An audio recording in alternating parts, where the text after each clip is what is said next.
Во Германија, во пожар за кој се верува дека бил подметнат, целосно изгоре автобус на веничкиот превозник Метак Транс.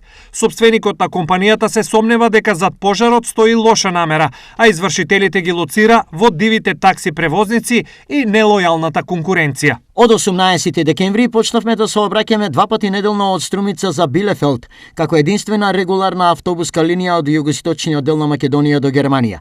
Се сомневам дека ова е одмазда од дивата конкуренција од Македонија.